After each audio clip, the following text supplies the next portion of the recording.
Test 6க்கான ஒரு overview நம்ம பார்த்துருவோம். ஓகேங்களா? டெஸ்ட் 6க்கான ஒரு ஓவர்வியூ.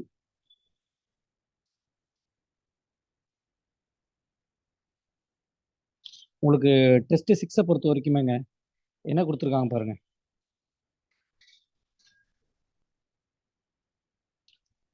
ஸ்கிரீன் தெரியலையா? இப்போ தெரியுது சார். தெரியுதுல்ல? Yes sir. ஓகே. டெஸ்ட் 6 பொறுத்த வரைக்குமே என்ன கொடுத்துருக்காங்க உங்களுக்கு? அவங்க கொடுத்துருக்கிறது வந்து ரிவிஷன் தான் கொடுத்துருக்காங்க. கரெக்ட்டுங்களா? Yes sir. ரிவிஷன் அப்படிதான் போயிருக்காங்க. ஸோ ரிவிஷனை பொறுத்த வரைக்கும் ரிவிஷன் டெஸ்ட் 1லேருந்து டெஸ்ட் 5 வரைக்குமே இருக்க சிலபஸ் எல்லாமே கொடுத்துருக்காங்க. நீங்கள் இதில் கான்சன்ட்ரேட் பண்ண வேண்டியது என்ன அப்படின்னா, அதிகமாக வந்து ஹிஸ்ட்ரியை கான்சன்ட்ரேட் பண்ணணும். அடுத்த டெஸ்ட்டில் ஹிஸ்ட்ரி வந்து கொஞ்சம் மேஜராக எடுத்திருக்கு. அண்ட் தென் ஸ்கீம்ஸ் வந்து ரொம்ப அதிகமாக கான்சன்ட்ரேட் பண்ணுங்க. அண்ட் தென்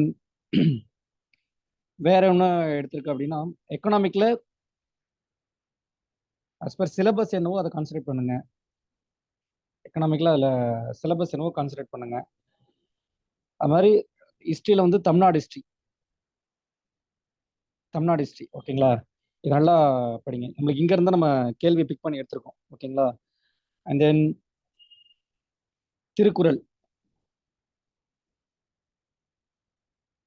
திருக்குறளை பொறுத்த வரைக்குமே 6th-லேருந்து 12th தமிழ் புக்கு, இந்த புக்கில் இருக்க திருக்குறள் எல்லாத்தையுமே ஒரு தடவை ரீட் பண்ணுங்க. ஓகேங்களா? திருக்குறளை ஃபர்ஸ்ட் ரீட் பண்ணோம். ஏன்னா திருக்குறள் வந்து நம்மளுக்கு ரொம்ப இம்பார்ட்டண்டான ஒரு விஷயம். ஸோ திருக்குறள் என்ன பண்ணுங்க, ரீட் பண்ணுங்க. திருக்குறள் நம்மளுக்கு வந்து குரூப் 1 ப்ரிலிம்ஸில் எனக்கு தெரிஞ்சு 5லேருந்து ஒரு 6 கேள்வியாக திருக்குறள் வந்து கேட்டுருவாங்க. 5லேருந்து ஒரு 6 கேள்வி. ஏன்னா திருக்குறள் அதுக்கு மேலேயே கூட கேட்க வாய்ப்பு இருக்கு. ஏன்னா திருக்குறள் நம்மளுக்கு பெரிய ஒரு டாப்பிக்காக இருக்கு. 6 கேள்விக்கு மேலே திருக்குறள் வந்து கேட்பாங்க. ஏன்னா உங்களுக்கு வந்து என்ன கொடுத்துருக்காங்க, இது எவ்வளோ மார்க் கொடுத்துருக்காங்க? History, cultural heritage and socio political economic Tamil Nadu எவ்வளோ கொடுத்துருக்காங்க? 40 மார்க் கொடுத்துருக்காங்க. கரெக்டாக 40 கொஸ்டின். ஸோ 40 கொஸ்டின் அப்படின்னு வரும்போது நம்ம என்ன பண்ண போகிறோம்? நம்ம மெஜாரிட்டி ஏரியா எங்கேருந்து கேட்பாங்க அப்படின்னா தமிழ்நாடு ஹிஸ்ட்ரி. ஓகேங்களா? அண்ட் தென் தமிழ்நாடு ஹிஸ்ட்ரி அப்படின்னு வரும்போது நம்ம ஆல்ரெடி நம்ம பார்த்தது தமிழ்நாடு ஹிஸ்ட்ரி அப்படின்றது நம்ம எதெல்லாம் கொஞ்சம் நல்லா டெப்த்தாக படிக்கணும் அப்படின்னா 11th ஹிஸ்ட்ரி புக் எடுத்துக்கோங்க. 11th ஹிஸ்ட்ரி புக்கில் அதில் வள்ளலார் இருப்பார். பேஜ் ஒன்று ஓப்பன் பண்ணிப்போம். இப்போ தமிழ்நாடு ஹிஸ்ட்ரி பொறுத்த வரைக்கும் நல்லா எழுதி வச்சுக்கோங்க, எதை நீங்கள் நெக்ஸ்ட் படிக்க போகிறீங்க. 11th history book.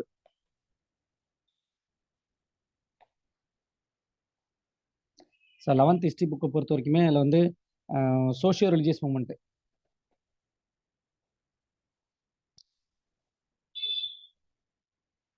Social religious மூமெண்ட்டில் தமிழ்நாடு பர்சனாலிட்டி யாருன்னு பாருங்க. தமிழ்நாடு பர்சனாலிட்டி யாரெல்லாம் இருக்கிறாருன்னு பாருங்க. யாரா இருப்பா? அயோத்திதாசர். அடுத்து யார் வர? வள்ளலார். அடுத்து என்னது?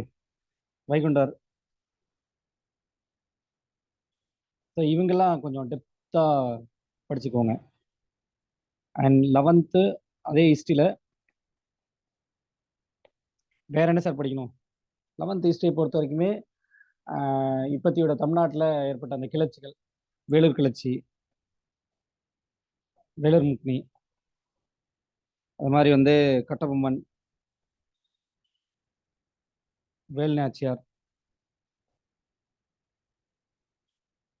பூலித்தேவர், அடுத்து என்னது? மருது பிரதர்ஸ்.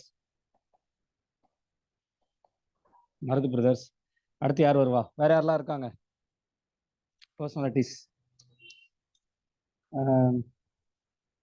வேற யாராவது பர்சனாலிட்டிஸ் இருக்காங்க உங்களுக்கு தெரிஞ்சு? Marudhu brothers, Dheeran Chinnamalai.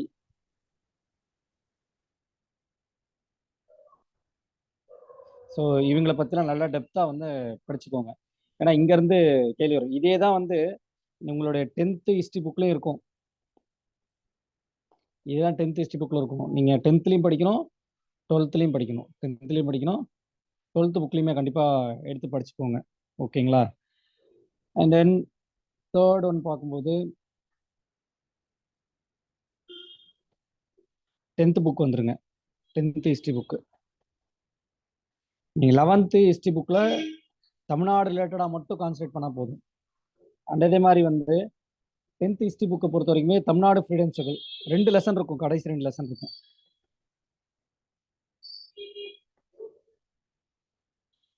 Tamil Nadu freedom struggle I think 10th history book second volume நினைக்கிறேன். 10th ஹிஸ்ட்ரி புக் செகண்ட் வால்யூம்னா அதில் வந்து 6 I think lesson number 9 and 10 நினைக்கிறேன். 9 and 10 யூனிட் என்னது 9 and 10. ஓகேங்களா? இது வந்து இப்போ நீங்கள் தமிழ்நாடு ஃப்ரீடம் ஸ்ட்ரகிள் 2 லெசன் கொடுத்துருப்பாங்க. அந்த லெசனை நல்லா டெப்த்தாக படிச்சுக்கோங்க. உங்களுக்கு எக்ஸாம் பாயிண்ட் ஆஃப் வியூவில் அதுதான் இம்பார்ட்டன்ட். ஓகேங்களா? ஸோ இது அதிலே வர யார் யார் வருவா? MC ராஜா வராரு, ரெட்டமலை சீனிவாசன் வருவாங்க, பெரியார், இங்கேயுமே வந்து சிங்காரவேலர், தமிழ்நாடு பர்சனாலிட்டிஸ் எல்லாமே ஓரளவுக்கு வருவாங்க. தமிழ்நாடு ஃப்ரீடம் ஸ்ட்ரகிள் எல்லாமே நீதி கட்சியில் ஆரம்பிச்சு எல்லாமே கவர் ஆகிடும். ஸோ இதை நீங்கள் கண்டிப்பாக நீங்கள் 10th ஹிஸ்ட்ரி புக்கில் கண்டிப்பாக படிக்கணும். அண்ட் வேற எங்கே நம்ம வந்து கவர் ஆகுது?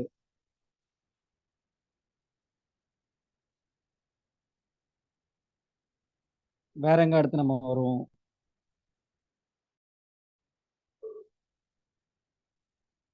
அடுத்து பார்க்கும்போது 11th பொலிட்டிக்கல் சயின்ஸ்.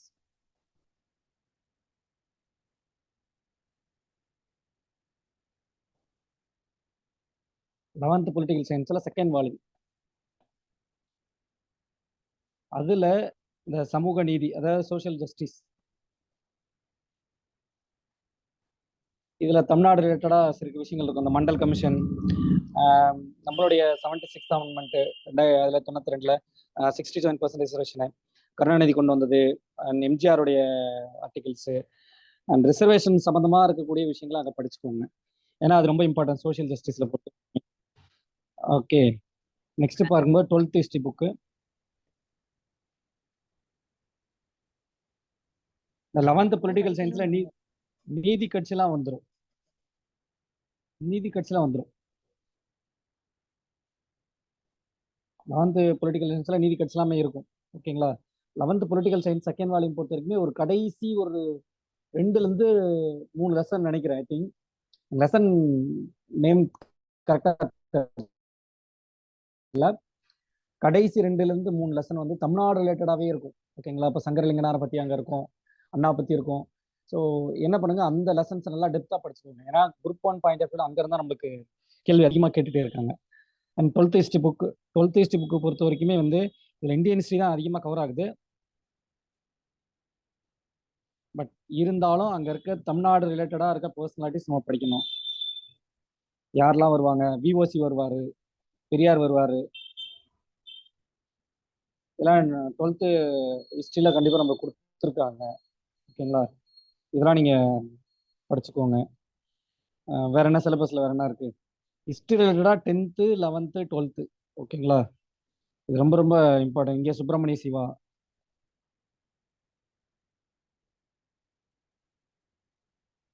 அடுத்து சிங்காரவேலர், அடுத்து யார் வரா? இந்த மதுரையில் வந்து ரோசாப்புத்துறை.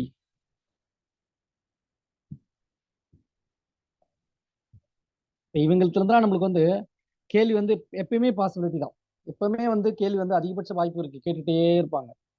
ஸோ இவங்கெல்லாம் வந்து இம்பார்ட்டன்ட் பர்சனாலிட்டிஸ். இவங்களை பற்றிலாம் கண்டிப்பாக என்ன பண்ண நம்ம தெரிஞ்சுக்கணும். ஓகேங்களா?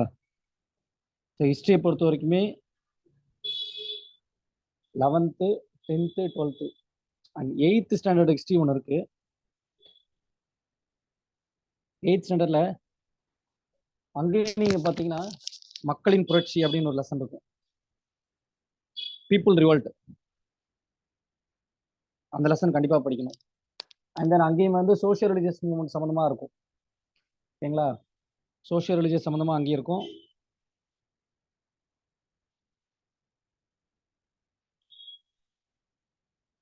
அங்கேயுமே வந்து யாரெல்லாம் வருவாங்க? அங்கேயுமே பெரியார் வருவாங்க, முத்துலட்சுமி ரெட்டி வருவாங்க, மூல ராமாமிர்தம் அம்மையார் வருவாங்க. இவங்கெல்லாம் அதில் அங்கேயுமே வருவாங்க. ஸோ நீங்கள் அங்கேயுமே நீங்கள் படிக்கணும். ஓகேங்களா? ஸோ 8, 10, 11, 12 பர்டிகுலராக தமிழ்நாடு ரிலேட்டடாக படிச்சுக்கோங்க. பர்டிகுலராக என்ன பண்ணுங்க, தமிழ்நாடு ரிலேட்டடாக இருக்கக்கூடிய ஹிஸ்ட்ரியை கண்டிப்பாக படிச்சுங்க. ஏன்னா நம்மளுக்கு வந்து அது ரொம்ப ரொம்ப ரொம்ப ரொம்ப இம்பார்ட்டன்ட். தாண்டி நம்மளை என்ன பண்ண மாட்டாங்க, கேள்வி அங்கேருந்து வெளியே போகவே வாய்ப்பே இல்லை. ஸோ அதனால தான் நான் வந்து பர்டிகுலராக தமிழ்நாடு ரிலேட்டடாக படிங்க அப்படின்னு நான் சொல்கிறேன். இல்லை வேற யாரெல்லாம் வராங்க, இங்கே இருக்கிறது எல்லாத்துக்குமே எழுதிட்டேன். ஓகேங்களா?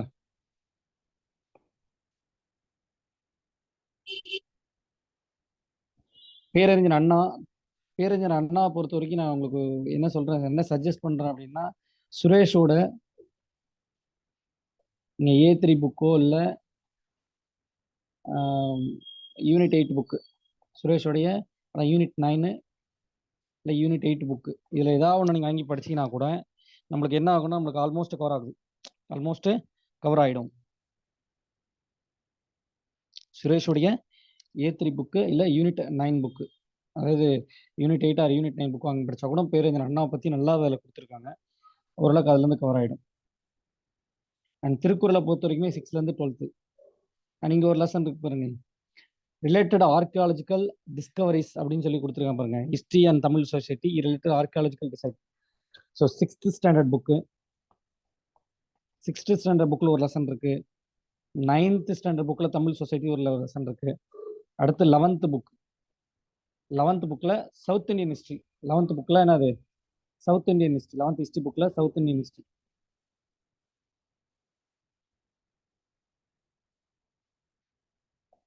என்ன பண்ணுங்க, மூணுத்தையுமே 6th, 9th, 11th அப்படி இல்லாட்டாலும் நான் என்ன பண்ணுறேன், நெக்ஸ்ட் கிளாஸில் வந்து என்னென்ன அந்த லெசன் நேம் மட்டும் நான் வந்து டிக்டேட் பண்ணுறேன். அந்த லெசனை மட்டும் படிச்சுக்கோங்க. கிட்டத்தட்ட ஒரு 150, 160 பக்கம் தான் இருக்கும்னு நினைக்கிறேன். ஐ திங்க் அதை மட்டும் படிச்சுக்கோங்க. இல்லாட்டி அது ஒரு பிடிஎஃப் மாதிரி இருக்குது. நான் மேடம்கிட்ட மலர்விழி மேடம்கிட்ட சொல்லி அந்த பிடிஎஃப் சென்ட் பண்ண சொல்கிறேன். ஓகேங்களா? அது ஒரு கம்பைலேஷன் மாதிரி இருக்குது. அதை படிச்சுக்கலாம். தமிழில் தான் கொடுத்துருக்காங்க. அதை மட்டும் நீங்கள் வேணால் படிச்சுக்கலாம். ஓகேங்களா? ஸ்கூல் புக்கோட கம்பைலேஷன் தான் இந்த ஹிஸ்ட்ரியன், அதாவது எதுக்கு தமிழ் சொசைட்டி ரிலேட்டட் ஆர்கியாலஜிக்கல் டிஸ்கவரிஸு, இது எல்லாத்துக்குமே சொல்கிறேன். ஏன்னா தமிழ் சொசைட்டியை பொறுத்த வரைக்குமே நீங்கள் ஃப்ரம் சங்கம் ஏஜ்லேருந்து இப்போ வரைக்குமே நம்ம பார்க்குறோம், ஆர்கியாலஜிக்கல் டிஸ்ட்ரிக்ட் வரைக்கும் பார்க்குறோன்னா, ஸ்கூல் புக்ஸில் எதெல்லாம் கவர் ஆயிருக்கோ அது மட்டும் ஒரு ஜஸ்ட் ஒரு கம்பைலேஷன் இருக்குது. 2021 நம்ம ரெடி பண்ண ஒரு கம்பைலேஷன் வேணால் மேடம்த்துக்கு நம்ம சென்ட் பண்ணலாம். அதில் நீங்கள் அதை வாங்கிக்கோங்க. அதை நீங்கள் ஒரு தடவை அந்த பிடிஎஃப் படிங்க. ஓகேங்களா? அண்ட் தென் இங்கே development administration of Tamil Nadu maximum இதுக்கு வந்து நான் சொல்லிட்டேன், ஸ்கீம்ஸை படிச்சுக்கோங்க. கரண்ட் அஃபேர்ஸ் ரிலேட்டடாக படிங்க. Daily news papers current affairs ரிலேட்டடாக படிங்க. அதே மாதிரி ஏதோ ஒரு புக்கு யூனிட் 9க்கு வெற்றி இல்லை சங்கர், இன்னொருத்தவங்க கூட டேஃப் கூட சொன்னாங்க, டேஃப் ஏதோ ஒரு புக்கு என்ன பண்ணுங்க, வாங்கிக்கோங்க. வாங்கி அதில் இருக்கிறத ரீட் பண்ணுறது பெட்டர். ஓகேங்களா? அண்ட் இந்தியன் எக்கானமி பொறுத்த வரைக்குமே நம்ம முன்னாடி சொன்னதான், நேச்சர் ஆஃப் இந்தியன் எக்கானமிலாம் வந்து 11th எக்கனாமி புக்கில் தான். 11th எக்கனாமி புக்கில் இருக்குது. 5-year பிளான்லாம் 11th எக்கனாமி புக்கில் இருக்குது. ஸோ 12 5-year பிளானுக்கும் அதோட அப்ஜெக்டிவ் என்ன, அதோடைய அச்சீவ்மெண்ட்ஸ் என்ன, அது அச்சீவ்மெண்ட் வந்து சக்ஸஸா இல்லை ஃபெயிலியரா அப்படின்றதுலாம் டிஎன்பிஎஸ்சியில் கேட்பாங்க. அப்படியே சக்ஸஸா இல்லை ஃபெயிலியரா. பிளானிங் கமிஷன் எப்போ, அதோட ஹிஸ்ட்ரி பற்றி படிச்சுக்கோங்க. பிளானிங் கமிஷன் எப்போ உருவாச்சு, இப்போ நித்தி ஆயோக் கொண்டு வந்திருக்காங்க. நித்தி ஆயோக் எப்போ கொண்டு வந்தாங்க, யார் வைஸ் சேர்மேன், யார் அதுக்கு வந்து சிஇஓ யார், அதுக்கு வந்து சேர்மேன் யார், அதை படிச்சுக்கோங்க. அடுத்து நெக்ஸ்ட்டு ஆர்பிஐ. ஓகேங்களா? ஆர்பிஐ பொறுத்த வரைக்குமே வந்து 12th எக்கனாமி புக்கில் இருக்குது.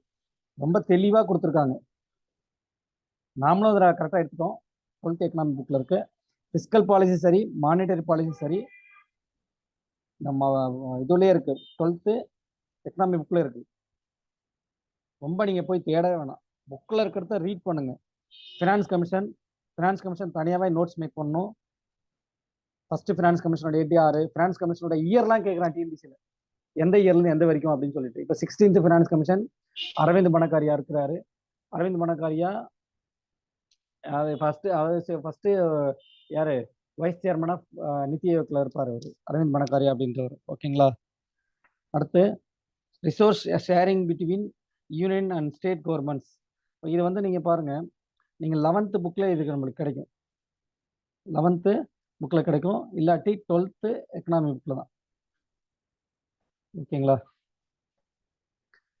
இல்லாட்டி நீங்க பாலிட்டி ரிலேட்டடா படிச்சாலுமே போதும். அதுக்கான ஆர்டிக்கல் இதெல்லாம் படிச்சாலே போதுமானது தான். பட் ரொம்ப resource sharing between union state government ரொம்ப ரொம்ப ரொம்ப இம்பார்ட்டன்ட்லாம் ஒன்றும் இல்லை. அடுத்து குட்ஸ் அண்ட் சர்வீஸ், ஏன்னா அதுதான் குட்ஸ் அண்ட் சர்வீஸை கொண்டு வந்துட்டாங்க. சோர்ஸ் ஆஃப் ரெவன்யூலாம் எல்லாமே தூக்கிட்டு போட்டு என்ன பண்ணிட்டாங்க, அதுதான் இப்போ குட்ஸ் அண்ட் சர்வீஸ்க்கு ஜிஎஸ்டி கொண்டு வந்தாங்க. ஜிஎஸ்டியோடைய வரலாறு தெரிஞ்சுக்கணும். ஜிஎஸ்டியில் எப்போ கொண்டு வந்தாங்க, எந்த டேட்டு, அதில் எத்தனை ஸ்லாப் இருக்கு, ஜிஎஸ்டி கவுன்சில் என்ன, அதெல்லாம் போன கிளாஸ்ல பேசணும். ஜிஎஸ்டி கவுன்சில் என்ன, ஜிஎஸ்டி கவுன்சில் ஓட்டு போடணும்னா எத்தனை 1/3 2/3 ஓட்டு, 1/3 ஓட்டு யாருக்கு, 2/3 ஓட்டு யாருக்கு, இல்லை 3/4 ஓட்டு இருந்தால் தான் வந்து மெஜாரிட்டி ஓட்டு. எத்தனை பேர், 33 பேர் இருப்பாங்க ஜிஎஸ்டி கவுன்சிலில், 217A ஆர்டிக்கல். இது மாதிரி வந்து ஃபேக்சுவலாக வந்து ஜிஎஸ்டி பற்றி தெரிஞ்சுக்கணும். ஓகே, இவ்வளோதான் இருக்கு.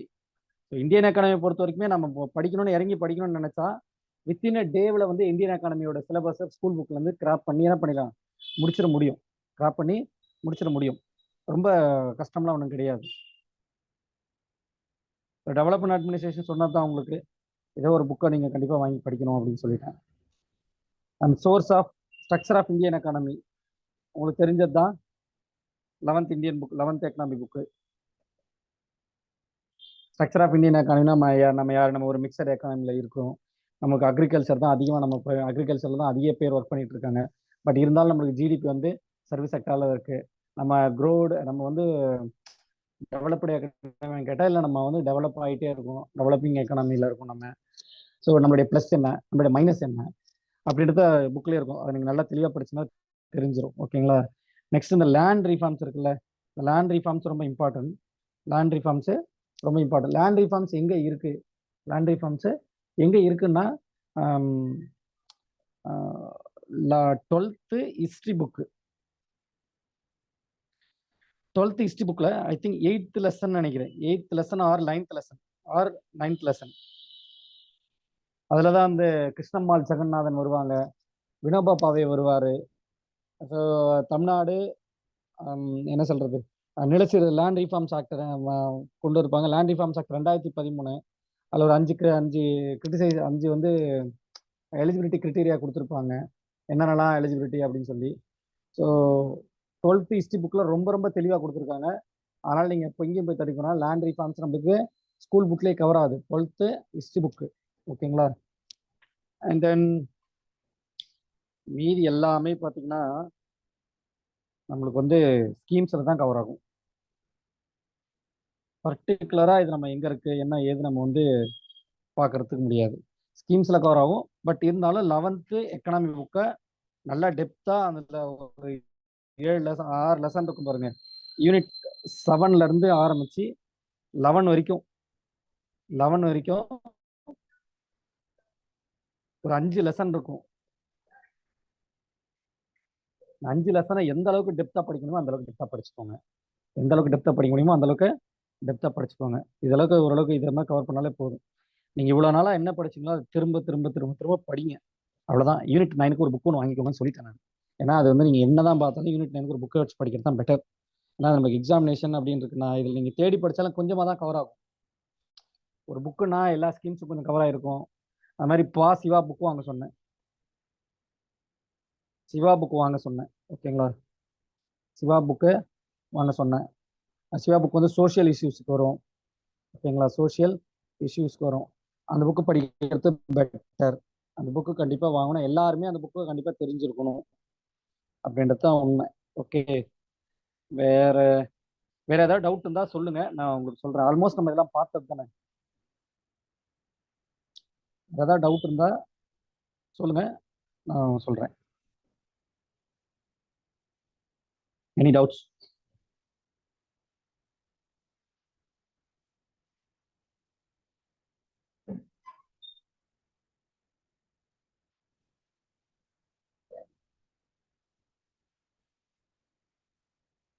ஏன்ப்பா கேட்கலையா நான் பேசுனது?